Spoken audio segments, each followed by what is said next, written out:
যদি আমি general method রে করমা কারে করছু পহিলা এটাকে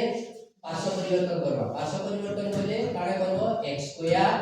প্লাস x ইকুয়াল টু 6 হেলা তারপরে উভয় সাইড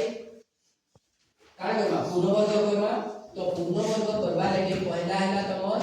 এটাকে x স্কয়ার নেলো তারপরে আমি কারে করবা 2ab করবা 2ab করবা লাগে প্লাস 2 into